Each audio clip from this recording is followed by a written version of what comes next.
programang ito ay rated SPG. Striktong patnubay at gabay ng magulang ang kailangan. Maaaring may masiselang tema, lengguwahe, karahasan, sexual, horror o droga na hindi angkop sa mga... You need to go home and get rid of all your shoes na may missing shoe embellishment. Bakit? Ano bang nangyayari, Mami?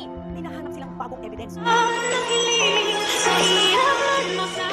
Narito na nga ang ating pakabangan ngayong Miyerkules sa abot kamay na pangarap. Dali-dali naman na tinawagan ni Moira itong kanyang anak na si Zoe at sinabi na kinakailangan na umuwi agad sa bahay ni RJ dahil may bago daw ang ebidensya na nakuha itong sina Giselle at RJ at ang mga pulis. At dito na nga na tinanong ni Zoe kung anong ebidensya iyon. At dito na sinabi ni Moira tungkol dito sa sapatos ni Zoe dahil hindi niya nga matatandaan dahil hindi napansin ni Zoe kung saan nahulog itong kanyang design ng kanyang sapatos nung ito'y maitulak niya nga itong si Don Pepe sa bangin.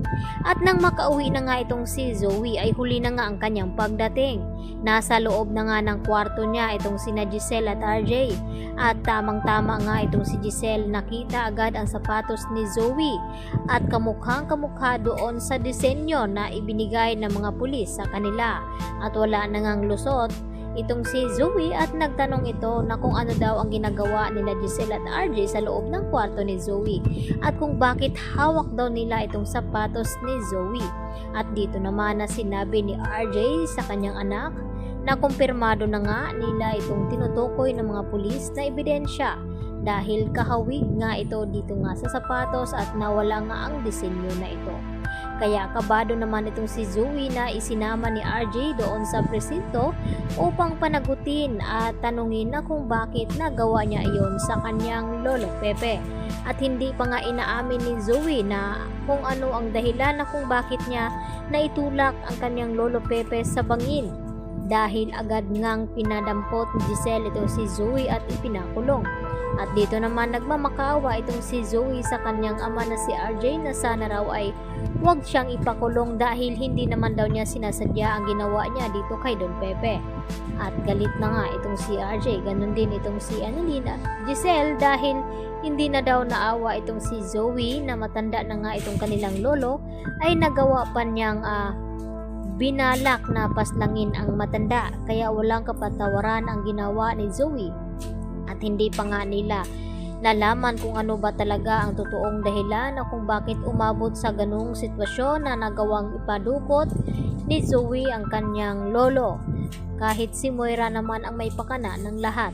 At hindi naman maisuplong ni Zoe ang ina na siya nga ang dahilan na kung bakit nakidnap itong si Lolo Pepe dahil sa nalamang sikreto nito na itong si Zoe ay hindi nga tunay na anak dito ni RJ at hindi kadugo ng mga tanyag. At lalo pa itong tunay na ama nito na si Carlos Benitez.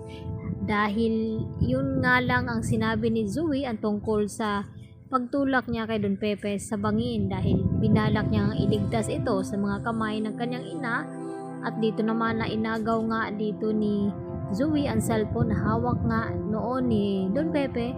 Kaya yun ay nahulog sa bangin ito.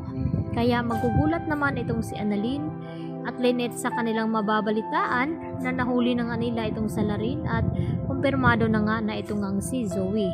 Lalong-lalo naman na hindi mapakali ngayon itong si Carlos Benitez dahil siya nga ang tunay na ama dito ni Zoe at nangako nga ito sa kanya na hindi daw niya ito pababayaan at gagawin ang lahat nang sa ganon ay hindi daw ito makulong.